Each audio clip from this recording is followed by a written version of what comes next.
In this week's episode of Pop Culture Weekly, I talk with Thaddea Graham and Harrison Osterfield about their brand new Netflix series, The Irregulars. Justin, play that track. Let's go. You're listening to Pop Culture Weekly with Kyle McMahon, presented by 92.9 Tom FM, an iHeart radio station. Welcome to Pop Culture Weekly with Kyle McMahon. I, of course, am Kyle McMahon, I think, and this is episode 63 of Pop Culture Weekly. And this week, we're once again back with an all-interview episode. This week, I talk with the cast of The Irregulars. So this is just a brand new show on Netflix, and it is basically like a crime drama with like supernatural elements, and it is based on the works of Sir Arthur Conan Doyle, his Sherlock Holmes novels, where there was like one paragraph in one Sherlock Holmes book that talked about the Baker Street Irregulars. And in the book, they were basically like a group of kids who would kind of do the dirty work for Sherlock Holmes and get information that he couldn't get. So in this case, it's kind of a reimagining of that. And, you know, they're youths, younger people, but not kids. And they're, you know, living on the streets of Victorian London. And they are helping Dr. Watson solve supernatural crimes that it's really good. I don't want to spoil it, but the review is up on our website, popcultureweekly.com. And today, I talk with two of the stars, Thaddea Graham, who plays Bee, she's the leader of the Irregulars, and Harrison Osterfield, who plays Leopold. These are awesome people, and I really loved talking to them. Really great guys meaning people, and I think you'll really enjoy this conversation. As always, you can watch the video interview up on our website, popcultureweekly.com, or go to my Facebook page, which is facebook.com/Real Kyle McMahon, and you can see all of the celebrity interviews that I do. So, without further ado, let's talk to Thaddea Graham and Harrison Osterfield of The Irregulars. Hey, Harrison. Hey, Thaddea. How are you guys? Hello. Good, thank you. How are you? I'm doing well, thank you. So I'm excited to talk to you about The Irregulars. I watched the first few episodes, and I'm addicted already. So congratulations. Yes. Yeah, congratulations to you guys on that. I wanted to see your feelings on, you know, you're now part of a lore that spans, you know, a long time in this world, you know. And what does that feel like to play, you know, iconic kind of characters in literature, now screen? Harrison, did you want to go first? Yeah, I mean, it's exciting. I mean, the Baker Street Irregulars, I think about there's only sort of 4 or 5 lines in the original Arthur Conan Doyle books about the Irregulars. And our creator, Tom Bidwell, has sort of taken those 5 lines and make it into an 8-hour episodic extravaganza. So it's been amazing, and to be able to sort of draw from those sort of iconic characters from the Sherlock Holmes universe, who with their sort of storylines, their characters, the villains, it's been really fun to play with, and also just focusing on a story that we haven't really seen before and characters we don't really know anything about has been really exciting. And how about for you, Thaddea? I think it was definitely a little bit daunting to enter this such an iconic world with such an incredible fan base already. But I think it's very exciting to bring a fresh take on it. The supernatural element and a Sherlock and a Watson, that they're such iconic figures, but I think in our version we have a representation of them that we've not really seen before. And then, of course, our series focuses more on the Baker Street Irregulars and how they fit into the world. And I think Tom, like you were saying, Harrison, has created such a beautiful world for us to explore. And it's just really exciting to finally be able to share it, because we've kind of been squirreling away on it by ourselves. Long it has time. been. So I'm really excited to see what people think. Yeah, I mean, I absolutely, as I said, I'm hooked already. So you got one super fan already. Thanks, man. Yes. That's good. Yeah. We're on the way. And so, I've never been to the UK, and I will get there at some point. But it's really cool, kind of world building, both literally and figuratively. One, in this universe that is kind of created with the series, and then also the actual physical set, the location. I feel like I'm in that era of London, which is pretty freaking cool. Is that? I mean, obviously you guys are there, so it's a little bit different for you. But did you kind of get that sense of, wow, I'm like transported in time here as you're filming? Absolutely. I remember my first day on set. I was in the Victorian costume, and we walked up into Liverpool, which is up north, and we were walking across cobbled streets, and I just felt so much like we were in that world, and it was kind of exciting. And I remember seeing our version of 221B for the first time, and I kind of got a little bit of chills, because it's such an iconic door and such an iconic place that to see it in real life was kind of really exciting. And we had beautifully built sets. We were very fortunate in that sense. We did do some green screen work, but a lot of it was really, really there. Or we went out to these locations, and Harrison saw some beautiful places with the palace. I was very lucky. I mean, playing the sort of Prince of England, there's some cool locations that come with that, and Buckingham Palace and these sort of amazing stately homes. But Netflix did an amazing job. They built these sort of 2 Victorian streets on the back of this stately home. Filled it with sort of supporting artists. They're all doing their own thing, and obviously everyone's in costume, and you literally walk out into it and you're like, wow, I'm in 19th century London. And then you look the other way and everyone's still on their iPhones calling out cut and action. You're like, oh wait, I need to take a step back. But Netflix did an amazing job of making us sort of feel at home in that world. Well, it's interesting that you guys bring that up. Harrison, you in the first episode, not really a spoiler, you're like, I just want to get out. And I'm like, I just want to go. Like, I just want to go hang out there. Like, okay. No, definitely. But what I love, particularly between the two of you, is the kind of diametric. I shouldn't use big words when I don't know them. You guys. I did start to panic there. I was like, "Oh no, what's that?" Yeah. Big one. Oh God. Get the dictionary out. Exactly. You're diametrically opposed. That's the word I was looking for. So, like, as B, Thaddea, you're kind of street smart and I don't want to say rough, but rough. Where Harrison, Leopold is kind of the opposite. Polished. There you go. There you go. That is a word that I'd use. Yeah, definitely. And I love how both of you bring, as artists, as creatives, how you bring that to those characters that are so, on the outside, as a viewer, like opposites in many ways. Definitely. I think what's lovely about their connection is that it's not just like, oh, you're really fit, I fancy you. The connection comes from the intelligence and how he thinks and how B thinks, and the kind of empathy and emotion. And I think that's a really lovely thing to see on screen. It's not just kind of what's it called, like it's not just like face. It's really about, as cheesy as it sounds, it's really about what is inside and how they think and how they help each other grow in so many ways. And I think that's really beautiful to see. And yeah, I think that it's sort of like, it starts off where on very different, obviously come from very different backgrounds and had very different pasts as well.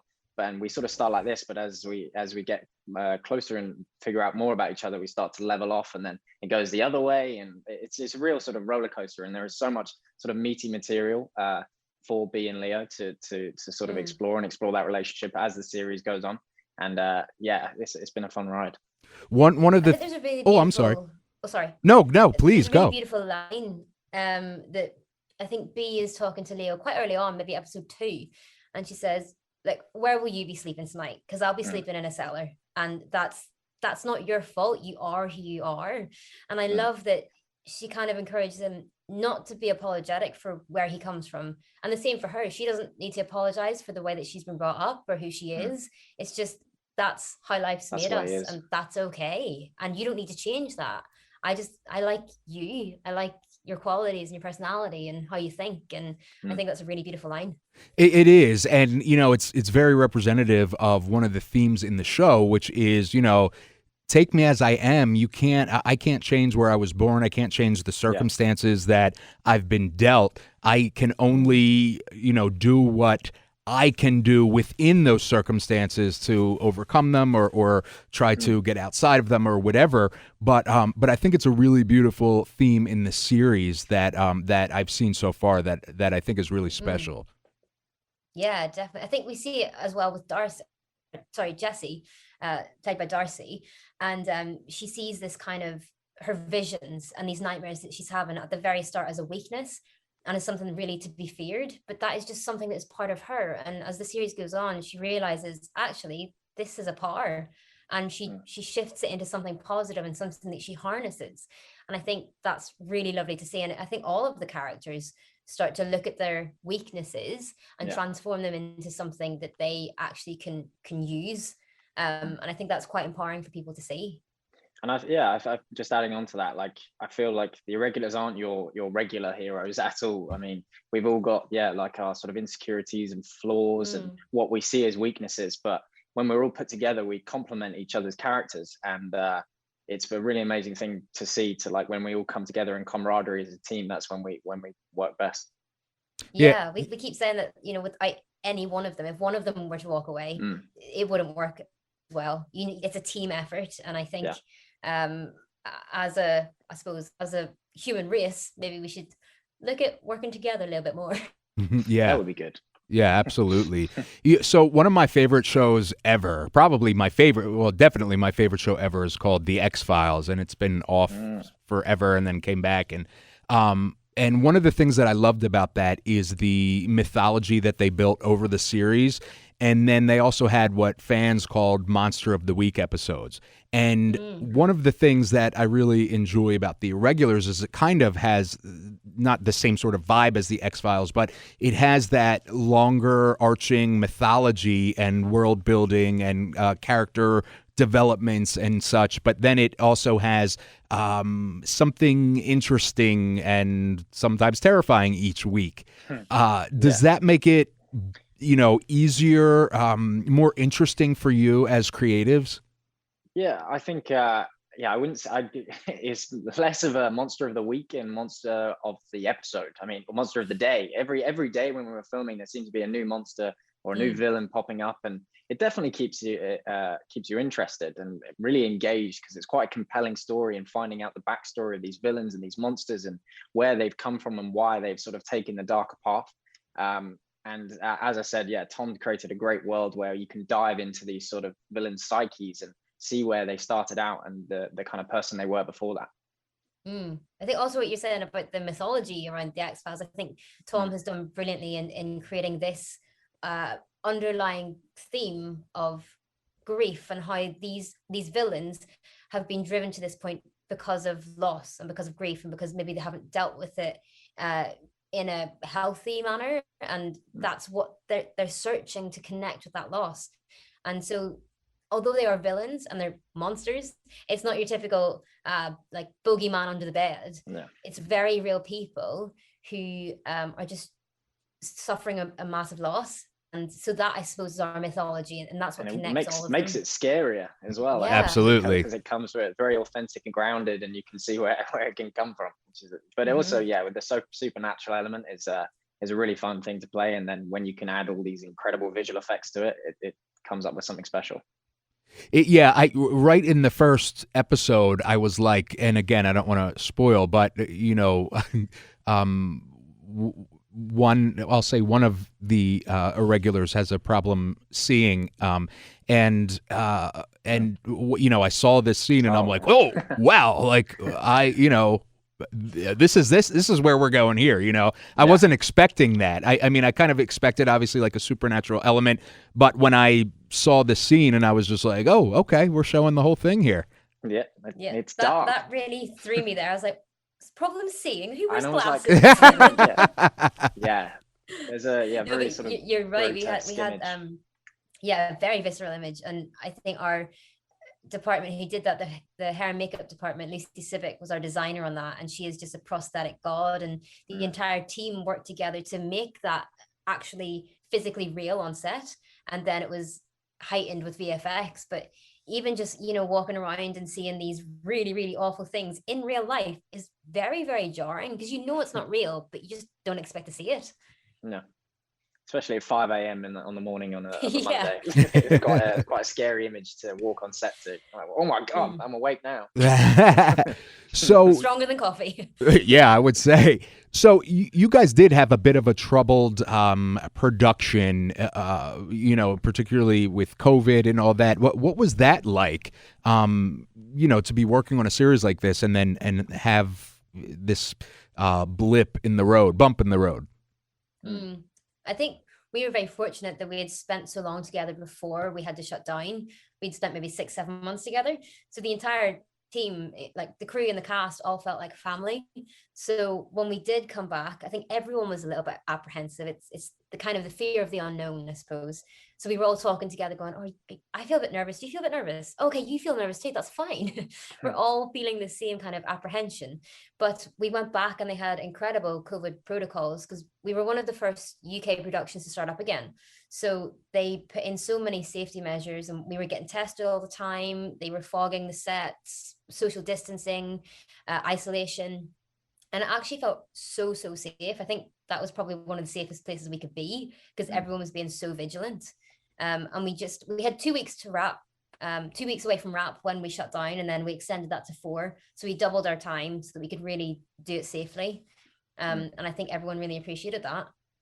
Yeah, and I think as well, because originally, the original email that went out on the weekend was that, oh, we're just going to take 3 days hiatus, guys.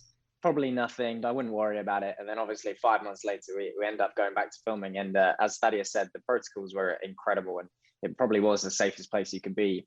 But it was also quite nice as well, because we've been filming for so long, and those 8 months, and the last 2 episodes are a real sort of epic finale, and a really sort of a big climactic point. So to come back with that sort of renewed energy and renewed sort of found thing to want to finish this right and finish it with as much energy and positivity as possible was really important, and I think we achieved that. So yeah, it's good. And what about you know, the future of the Irregulars? Can we, you know, there's an 8 episode series at this point. Can we look forward to more adventures with the Irregulars? I really hope so. Yeah. We haven't heard anything yet about season 2, but I think everyone is just chomping at the bit to get back, and would go back with a heart and a half. The entire team on that were just a dream to work with, and I think Tom Bidwell has created such a world that is just so expansive, and there's so much more to explore. Stories have kind of tied up a little bit, but there's still room for more mystery and more adventure. And I would love to go back. I think we all would. Definitely, yeah. And like, even though this story that goes sort of full circle, and it's bringing back characters from earlier episodes, but it does also leave it sort of a bit open-ended as well, which is exciting. And yeah, I mean, we hope we can do it again, and but mainly we just hope that sort of audiences can sort of connect with it and empathize with the characters, and then hopefully get behind it and want to see more. Yeah, I know, like I said, I'm already hooked, and I think audiences are really going to love this. And you guys have done such great works in, you know, with your roles.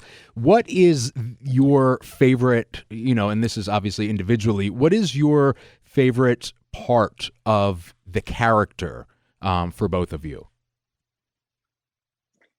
I think for me, the journey of Leo was a real treat, because at the beginning, he's very much wrapped in sort of cotton wool, and he's never sort of had any friends outside of the palace, or never really experienced love or friendship or anything like that. And as the episodes go on, he starts to find his feet, and he's also got these illnesses that sort of have been, his staff have defined him from that. And to be able to sort of find his feet and stand up to people that have put him down his whole life has been a real fun thing to do. And by the end, he's a full-blown Irregular, I think, anyway. And how about for you, Thaddea? I think. I think, yeah, not to copy, but I think it is the journey of kind of, especially Bee's realization that she doesn't have to do everything alone. I think she knows that she's got people around her, but it's like that thing where people say, you're not alone. And they can tell you and tell you and tell you, and you go, yeah, I hear you. But until you have that realization for yourself and really start to harness that power, I think that's a monumental thing for her to realize that, okay, I can trust other people, I can let people in, and maybe the world won't end. It might come close to it, especially in our world, but there's a power in letting people in and being vulnerable. Scary being vulnerable, but terrifying. It's terrifying. I think like those things that are really scary means that there's something at stake, and that it's worth doing. Worth exploring, yeah. Absolutely. And, now that I think about it in this context, I mean, being vulnerable is as scary, if not more scary, than some of the monsters, the villains that we see, because we open ourselves up. And what's scarier than that, than allowing somebody full access to judge you or whatever? Terrifying. Yeah. And now I have to go to therapy. Yeah. Well, Harrison, Thaddea, thank you guys so much. I love the Irregulars. I can't wait for everybody to see it and love it as much as I do. And I have a feeling I'll be talking to both of you for season 2. Awesome. Thank you very much, man. Thank Nice you to meet you. so much. Nice meeting you guys. Lovely to meet you. See you Bye. later. See ya. How awesome are they? Love those guys. You've got to watch The Irregulars. It is, I'm telling you, it is addicting. It's going to be your next binge show. It's just got so many cool elements, lots going on, and it's just really well done. And of course, the cast is absolutely awesome, as you can see in my conversations with them. So, Irregulars out right now on Netflix, of course, exclusive to Netflix. So there you go. There is episode 63. Geez, we're just barreling through, and I love all of you. You guys are amazing. And I thank you for supporting this show every week, and our, articles, our blog posts, the website, social, the videos. You guys are just awesome, and we continue to grow, and it is all because of you. Love you all. See you next week. Got some really cool stuff in store just for you. You're listening to Pop Culture Weekly with Kyle McMahon, presented by 92.9 Tom FM, an iHeart radio station. It's elementary, my dear Watson.